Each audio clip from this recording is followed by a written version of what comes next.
When I explain magic, I mean wonderment, excitement, the unexpected, escapism, creating something that's so incredible, an illusion.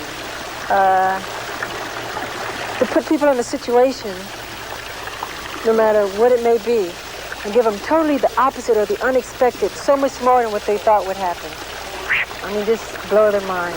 I like creating magic, excellence. I love doing that. Nothing like it. I try to do it in everything I do, really.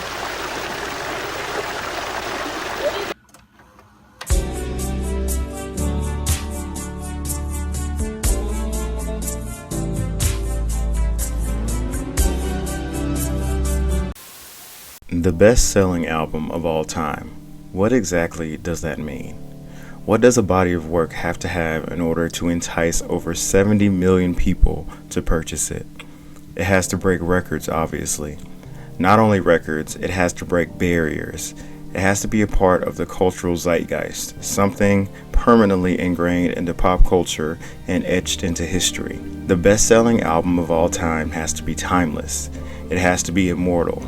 It has to be one of a kind. It has to break conventions, open doors, start trends, trigger mass hype, generate a cultural phenomenon unlike anything that music has ever seen before. A culturally shifting and world-shaking moment, so groundbreaking that even those not in tune with pop culture would be unable to miss it. The best-selling album of all time has to be more than an album. It has to be an event. It has to change the landscape of music. It changes more than music. It changes the landscape of pop culture. The best-selling album of all time is one that transcends genre. It transcends music. It's something that brings people from all around the world together to enjoy a body of work made by a once-in-a-lifetime musical genius. The best-selling album of all time has to amaze. It has to inspire. It has to wow. It has to thrill. Off the Wall features 5 hit singles. I wanna rock with you. Yes, it's more that Michael Jackson magic. On August 10th, 1979, a 20-year-old Michael Jackson released his 5th studio album, Off the Wall. Despite being his 5th album, Off the Wall really felt like a second debut for Michael, a reboot to his career.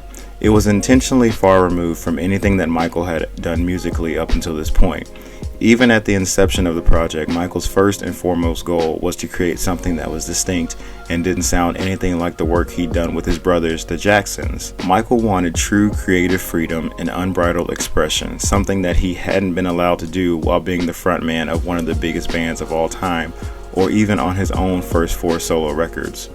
Off the Wall was a landmark release for not only Michael, but was characterized as a key release for the all-too-brief disco era, alongside fellow landmark disco albums like Donna Summer's 1979 Bad Girls and the Bee Gees' 1977 Saturday Night Fever. While not as commercially successful as Michael's later releases, Off the Wall set a firm foundation for the world-stopping career and legacy of the man who would later be crowned the King of Pop. It was a breakthrough for Michael as it firmly established him as an independent musical force outside of the Jacksons, something that he'd always wanted. Not only that, but it was a successful effort in establishing Michael's maturity, as many still saw him as the cute little kid from the Jackson 5 days. Off the Wall began the creation of the identity of Michael Jackson as we know it today and was a resounding commercial success as well. The album peaked at number 3 on the Billboard Top LPs and Tapes chart, the then equivalent of today's Billboard 200 Albums chart. Don't Stop Till You Get Enough, the lead single from Off the Wall and Michael's first solo recording in which he had full creative control, was the world's first look at the new, mature Michael Jackson and became his second number 1 hit. It was his first number 1 single in 8 years since his 1972 single, Ben. Don't Stop Till You Get Enough is widely regarded by critics as one of the most iconic disco songs of all time and won Michael his first ever Grammy Award. The second single from Off the Wall, Rock With You, would also become a number 1 hit, being considered to be the last big hit of the disco era. The song was also notably the third song to hit number 1 in the 1980s decade, a decade that would soon come to be dominated by Michael. The album's title track, as well as the song She's Out of My Life, were both released as the third and fourth singles respectively, and both managed to break the top 10 of the Billboard Hot 100, making Off the Wall the first album by a solo artist to have 4 singles break the top 10 of the chart.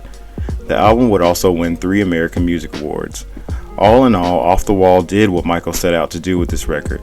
Its success was all too apparent and was what so many artists dreamed of. But this is Michael Jackson we're talking about. Despite the undeniable success of Off the Wall, an album that sold 10 million copies, Michael ultimately felt that the album wasn't successful enough. A key factor in this was Michael's disappointment with the fact that he had only won 1 Grammy Award at the 1980 Grammy Awards. It was totally unfair that it didn't get Record of the Year, Michael said. It can never happen again. Michael felt Off the Wall should have made a much bigger impact than it did and was destined to exceed expectations with his next release. And exceed is quite the understatement. I like songs that touch the heart and that stay with a person for a lifetime. And that's what's important to me and to the people. And that's what I'm here for. And I get things done the way I want them to be done. Are you willful? In what way? I mean, you have your own ideas of what you want to do and you're going to do them? Oh, yeah. I deal through feeling. And then you want to act on it? Yeah. The years that followed Off the Wall's release were a further transitional period for Michael. It was a period of deep unhappiness and restlessness for the superstar as he desired many things and felt unfulfilled with his career, despite the home run he had hit with Off the Wall. He had achieved a lot of what he desired, however, it wasn't quite to the degree that he wanted. Michael was very much a perfectionist, to a self-depreciating point at times. He wanted Off the Wall to establish his independence, and it did, but he wanted more independence. He wanted Off the Wall to be successful, and it was, but it wasn't successful enough. Michael felt undervalued by the music industry, overlooked and underappreciated. In 1980, despite his success, Rolling Stone declined to run a cover story on him. Speaking about this, Michael said, "I've been told over and over that black people on the cover of magazines doesn't sell copies. Just wait. Someday those magazines are going to be begging me for an interview. Maybe I'll give them one, maybe I won't." It's important to note that despite the success and talent of so many black artists at this time, the industry was still very much against pushing them to the mainstream. Magazines like the aforementioned Rolling Stone wouldn't put black artists on their covers, and television channels like MTV wouldn't play black artists' music videos. There was very much an unfair and quite blatantly racist perception that black artists and black music didn't appeal to the masses and were therefore kept from more mainstream sources of exposure. For an artist like Michael Jackson, who was very much aware of his talent and his worth, as well as his desire to be the best at his craft, this simply wouldn't do. He just wouldn't accept being shunned or letting his light be dimmed. After Michael turned 21, he declared to his newly hired manager at the time that he wanted to be, quote unquote, the biggest and wealthiest star in show business. And that wasn't just a dream expressed in idle chat. That was a declaration, a manifestation, if you will. Michael wasn't going to let anyone or anything keep him from what he perceived to be his destiny. The genesis of Michael's next project was formed by many things. First and foremost, his unrelenting desire to create a masterpiece, one that would cement his legacy and establish him as the legend that he knew he was meant to be. He wanted to create an album where every song was a quote-unquote killer. He had expressed his frustration with albums that only had one good song and the rest sounded like B-sides, filler used to fluff up a project that was obviously built off of the success of one hit. Why can't every song be like a hit song? Why can't every song be so great that people would want to buy it if you could release it as a single? That was my purpose for the next album. That album would come to be known as Thriller.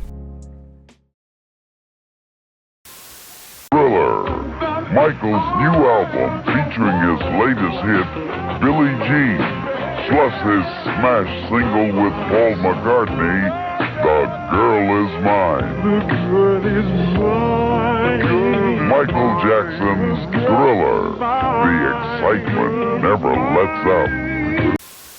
With a budget of $750,000, which is roughly $2 million in today's dollars, mind you, Michael, alongside his off-the-wall producer, the legendary Quincy Jones, would work tirelessly on the record from April all the way up until just days before its release in November of 1982.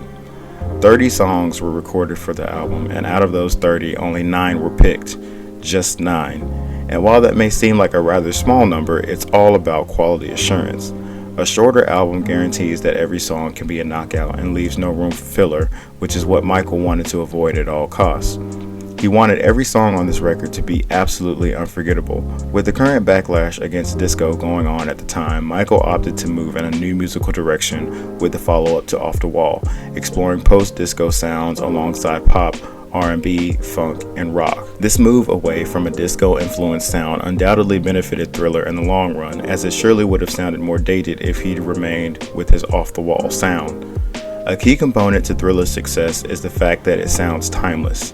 The strength of Thriller lies in its diverse sounds that still manage to sound cohesive, something that Michael does very well on his albums. There's something for everyone on this record. Songs like Baby Be Mine and PYT Pretty Young Thing contain the most disco sound found anywhere on the record, while Billie Jean, Wanna Be Starting Something, and the title track all deliver a unique, timeless funk sound. Beat It, arguably the most far off from anything he'd done at that point, sees Michael diving into rock for the first time, a genre that he would thrive in and started the trend of him including at least one rock track on every one of his albums. But Thriller also includes ballads like The Dreamy Human Nature and the soulful finale track, The Lady in My Life. Despite moving away from the sounds of Off the Wall, Thriller took a lot from that album and built upon it, developing it and refining it. In particular, Michael's vocals on Thriller are far more aggressive than the smooth croon that characterized Off the Wall. Despite his more aggressive tone, Michael's voice is still as soulful as ever. The subject matter on this record was also a notable departure from anything Michael had ever discussed in his music prior to this point. It was the first time he would discuss darker themes in his songwriting, themes influenced by his personal life such as the paranoia that comes with fame, a theme that would remain prevalent in his music for the rest of his life. Michael was interested in writing with me, and he rang me this time, and I didn't believe it was him. So I said, "Who's this?" I said, "Michael." "You sure?" "Michael who?" He said, "Yeah, I'd like to come over and write with you." So I said, "Great," because I really love his voice. He's a great singer and dancer. So I'm very impressed with him anyway. So he came over, and he came over to England, and I thought, well, it's not easy to just sit down with anyone you don't know and just start a songwriting, because maybe you've got to get the chemistry right. But I thought, well, it is Michael, I'll just try. If it doesn't work, we just throw it away, I said previously that the biggest selling album of all time has to go beyond just the album itself. It has to be an event, and a part of that event is the rollout. The era accompanying the album is almost as important as the music itself in a lot of ways. For Thriller to be the massive success turned timeless masterpiece that Michael desired it to be, then it would need to be marketed correctly, concisely, and effectively. Despite his level of fame, Michael was still a black artist in the early 1980s trying to break through the glass ceiling that kept both him and other black artists from seeing the same level of success as their white contemporaries. That being said, the first taste that the world would get of Thriller would need to be carefully picked. One would expect the lead single to be something up-tempo to grab the public's attention, perhaps like Wanna Be Starting Something, the title track, Beat It, or arguably the most well-known song of Michael's career, Billie Jean.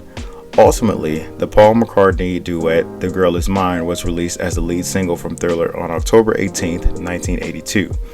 A rather calm and smooth ballad that has the two singers fighting for the affection of a girl, the song was a success, peaking at number 2 on the Billboard Hot 100. However, it was nowhere near a breakout lead single like Don't Stop Till You Get Enough was for Off the Wall. Despite the song's decent amount of success, many were actually disappointed by it. The Girl Is Mine is often regarded as being the weakest track on Thriller and is one of Michael's more forgotten singles, puzzling many as to why it was pushed as the lead single in hindsight. Many were critical of the song and accused it of being created solely to appeal to a white audience, but there was undoubtedly a strategy to it being the first single released from the album. Having the lead single from the album feature a prominent figure in pop music such as Paul McCartney was just the draw that Michael needed to reel in a more general adult contemporary audience. There was no better way to push Michael to listeners that might not have otherwise listened to him than by putting a former Beatle on the lead single. Some of the very early promotional material for Thriller, such as television commercials, featured The Girl Is Mine as the primary focus. The album was marketed in such a way to draw in new listeners for Michael, those who wouldn't have otherwise listened to a Michael Jackson album, and entice them to purchase the record. Being the only single released prior to Thriller's release in November 1982, Michael had the attention of the wider audience that he desired, giving him the platform to begin the Thriller era proper and to start making history. What would come next would shift the music industry forever.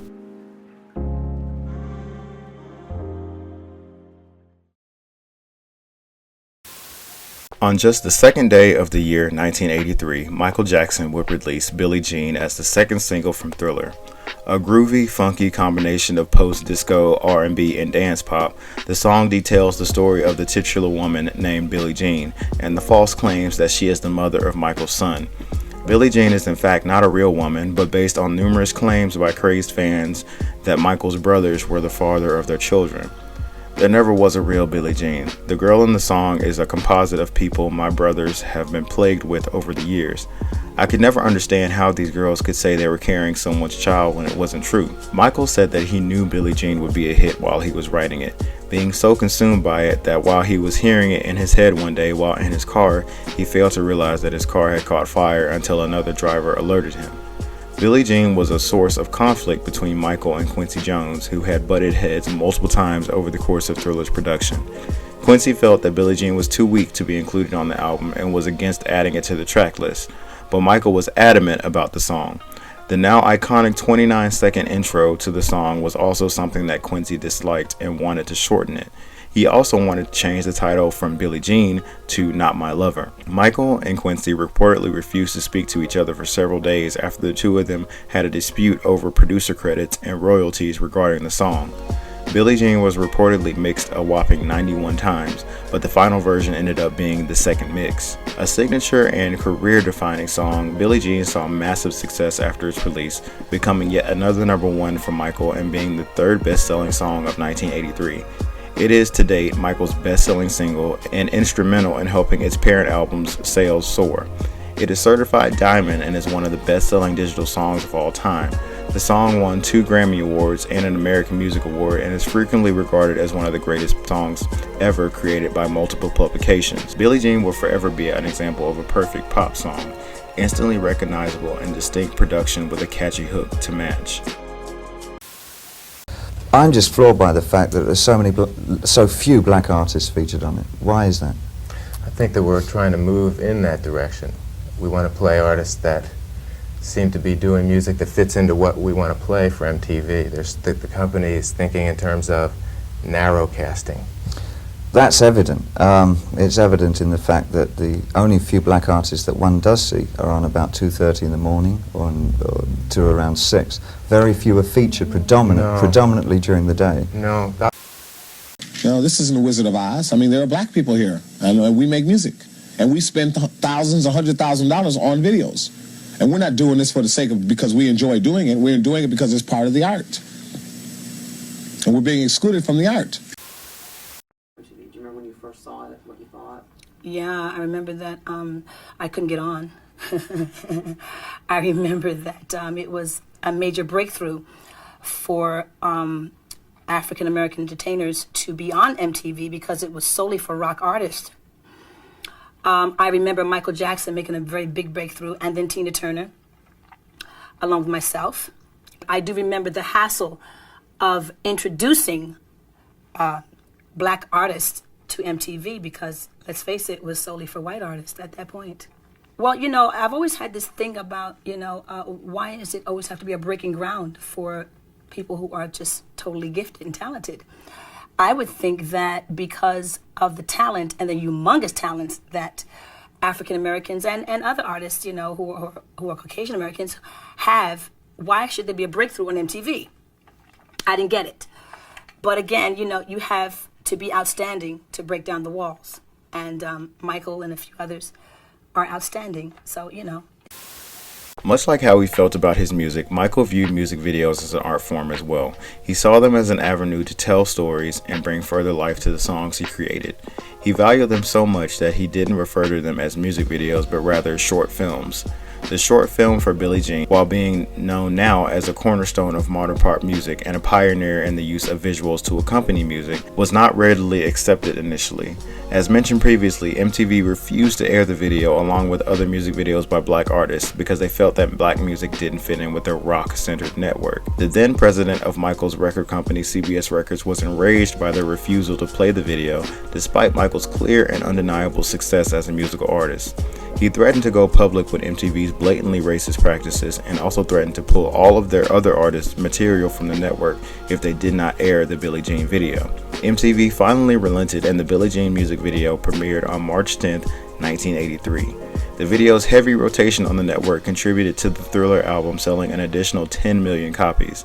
It was one of the first videos by a black artist to be aired regularly by MTV and paved the way for so many black artists in the 80s and onwards to have their art recognized by the channel. Not only this, but Billie Jean is credited for establishing MTV's cultural importance and relevance, as well as popularizing music videos as an art form and a standard in popular music. In 2021, Billie Jean became the first 1980s music video by a solo artist to reach 1 billion views on YouTube. On May 15, 1983, Michael performed alongside his brothers, the Jacksons, at the Motown 25th anniversary concert. The Jackson 5, later renamed as the Jacksons, were an integral part of Motown, and as such, Michael was asked to reunite with his brothers on stage to celebrate the occasion. Michael, who was still very much working to separate himself from his brothers and focus on the active promotion of Thriller, initially declined the offer to perform. However, he later reconsidered when Motown founder Berry Gordy personally asked him.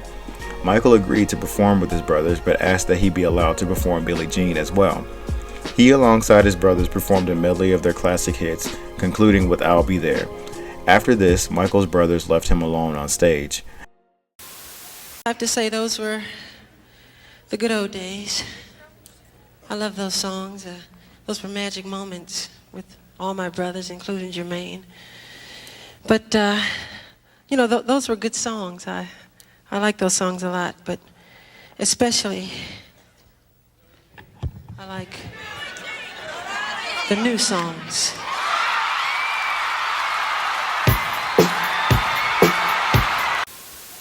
Wearing black pants, leather penny loafers, a black sequin jacket, and a single rhinestone glove, he snapped a fedora on his head and struck a pose as Billie Jean began to play.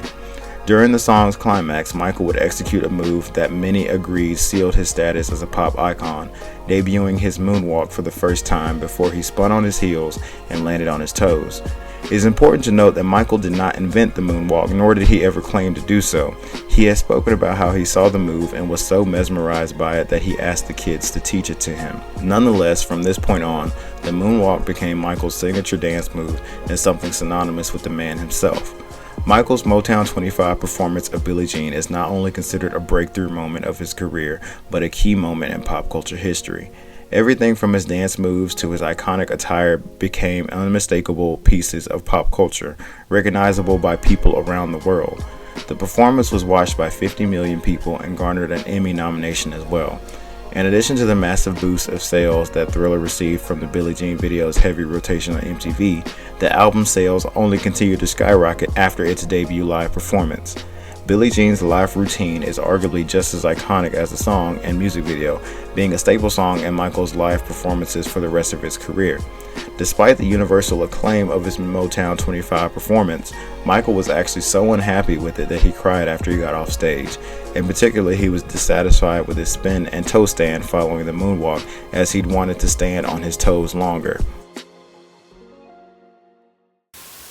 To rumble, to fight. And my objective is to, I'm telling them, don't fight, turn the other cheek. It's your brother who's killing. And I do it in aggressive beat and rhythm and dancing and everything. On Valentine's Day 1983, Beat It was issued as the third single from the Thriller album.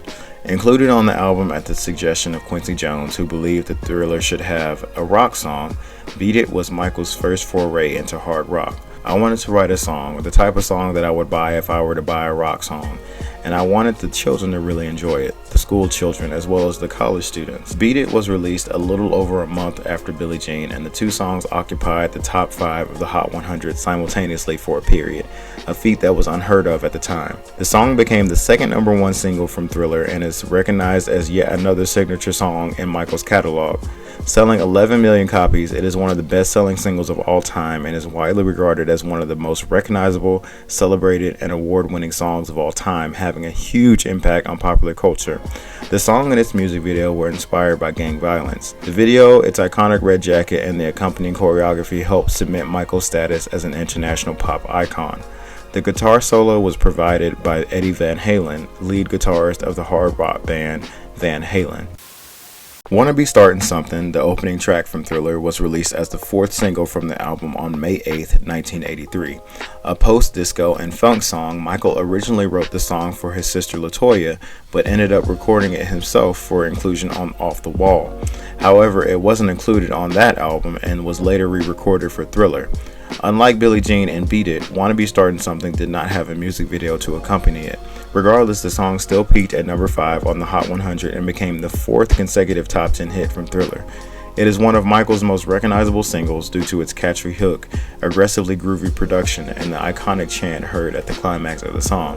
The lyrics of the song talk about strangers starting rumors for no good reason, something Michael dealt with when it came to his fame in the tabloids. He notably name drops Billie Jean in the song's 3rd verse as well. Despite not having a music video like its bigger sister singles, Wanna Be Startin' Something maintained a popularity within Michael's discography that rivaled Michael's other hits.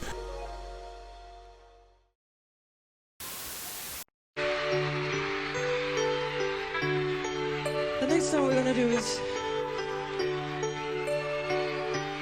one of my favorite songs. It's Academy Award nomination and a Golden Globe Award winner.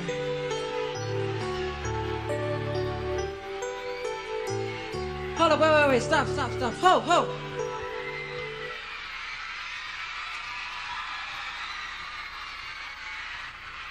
I'll tell you what. Let's do something. I want to do something a little different tonight, okay? I'm going to give you one of my favorite songs.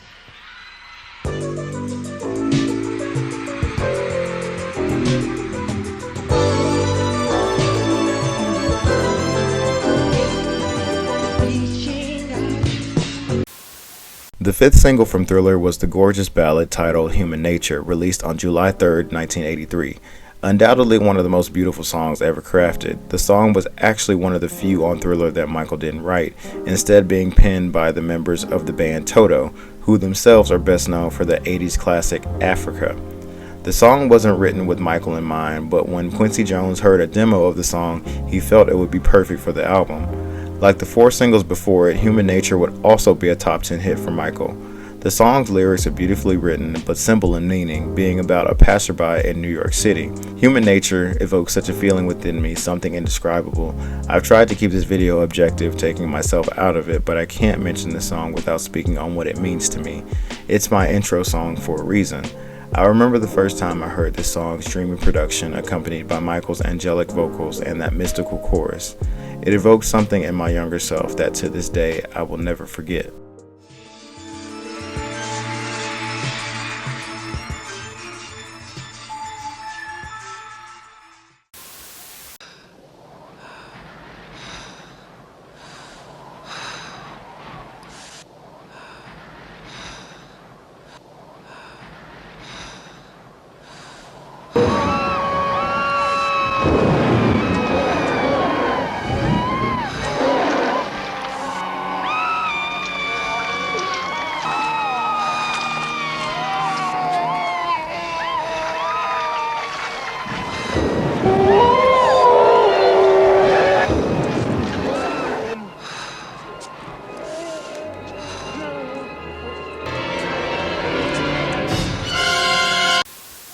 Saving one of the best for last, what better way to conclude this album's single run by choosing its titular song to round out one of the most legendary singles runs in history.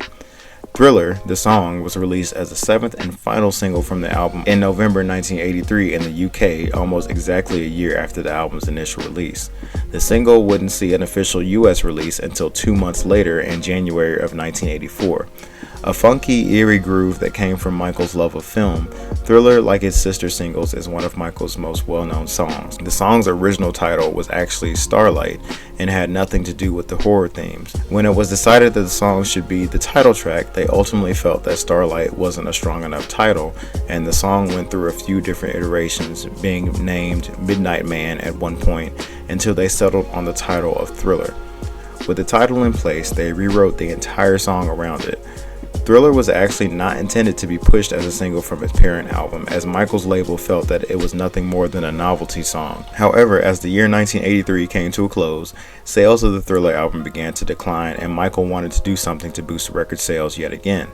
The decision was then made to release the title track with an accompanying music video. The song peaked at number 4 on the Billboard Hot 100, making Thriller's 7-single run a consecutive top 10 hit marathon. The song returns to the Hot 100 yearly due to its heavy rotation during Halloween. The iconic music video spared no expense and was treated more like a full-length film rather than a music visual. Directed by horror director John Landis, who Michael reached out to after seeing his film, the Thriller short film was a 13-minute tribute to horror. His record label refused to fund the project, however. Michael Jackson's Thriller premiered on MTV on December 2, 1983. It doubled the sales of Thriller, and the documentary that chronicled its production sold over 1 million copies. The short film is credited for transforming music videos into a serious art form, breaking down racial barriers and popular entertainment even further than Michael had done already, and popularizing the making of documentary format.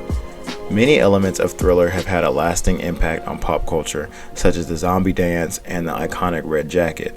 The Library of Congress described it as the most famous music video of all time. In 2009, it became the first music video inducted into the National Film Registry as culturally, historically, or aesthetically significant. And the winner is Michael Jackson. Thriller, Michael Jackson! Aha! I wonder who is the winner. The record of the year is, she said, Beat It, Michael Jackson. And the winner is Michael Jackson. And the winner is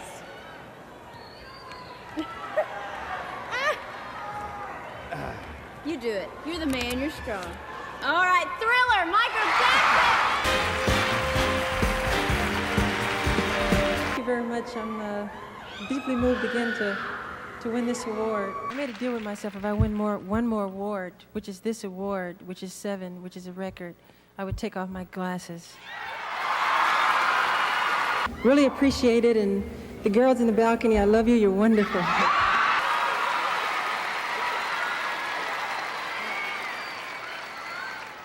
Now, I don't want to take them off, really, but I'd like to thank everybody. Thank you. Thank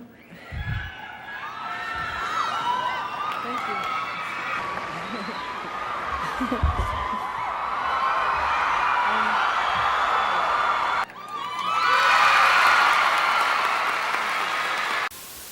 At its peak, Michael Jackson's Thriller was routinely selling 1 million copies per week, being the best-selling album in the United States for 2 consecutive years, 1983 and 1984, being the first album to do so.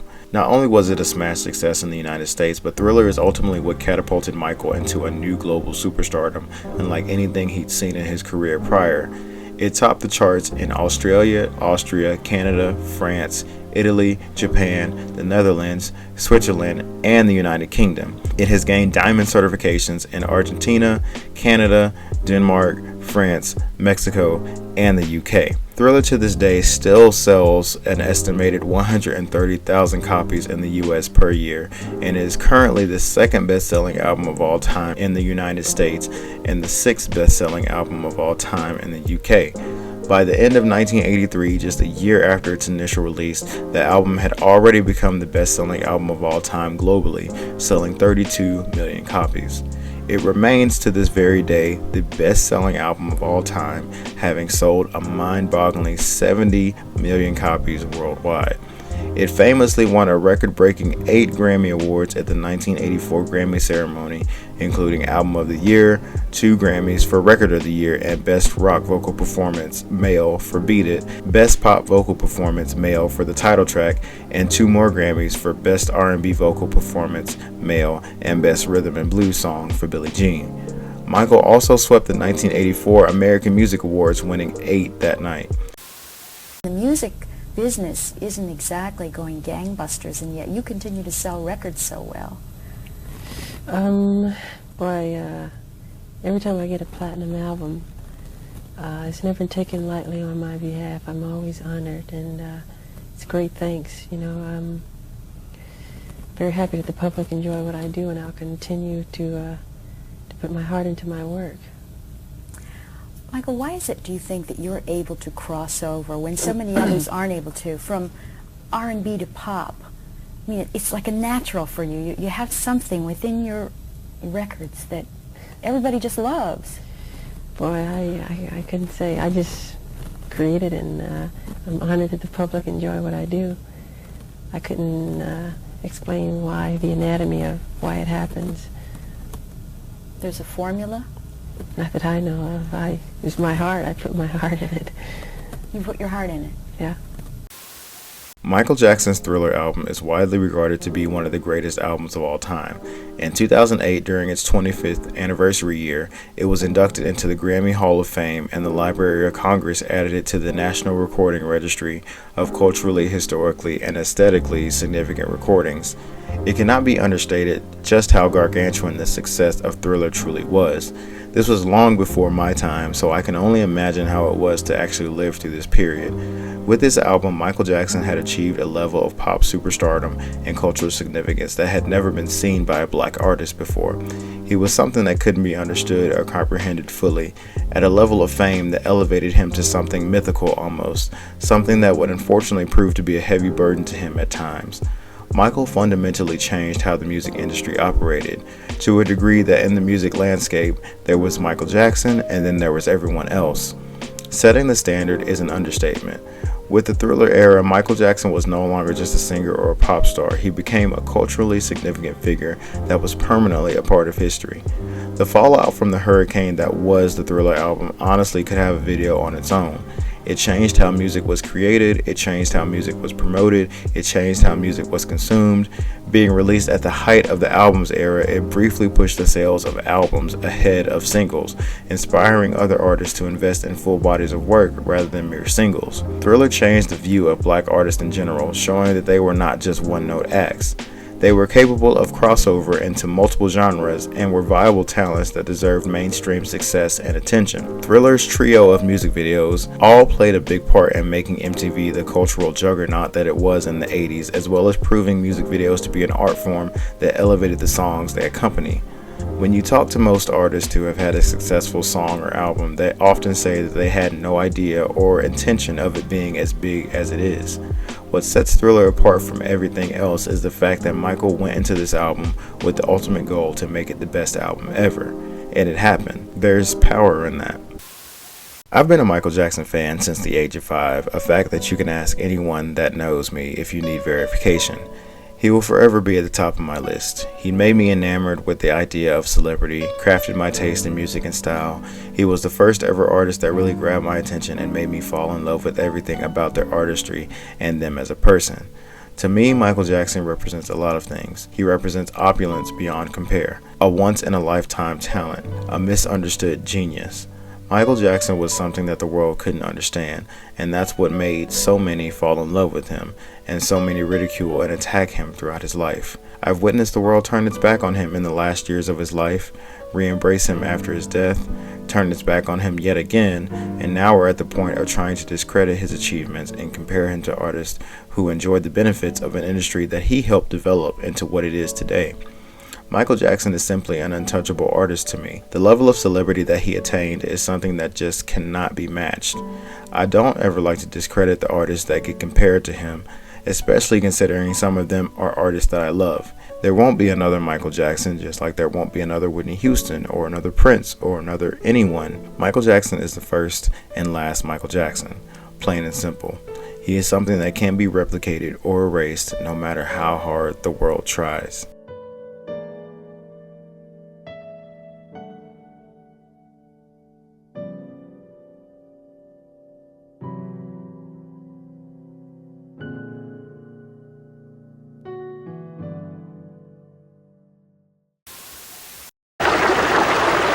Gosh, that's hard to explain.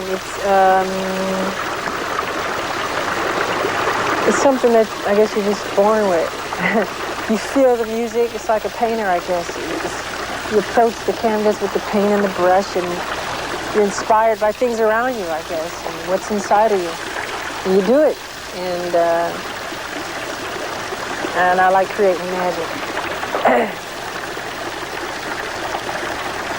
Chasing on a cloud, soaring up so high. Watch me now, watch me now.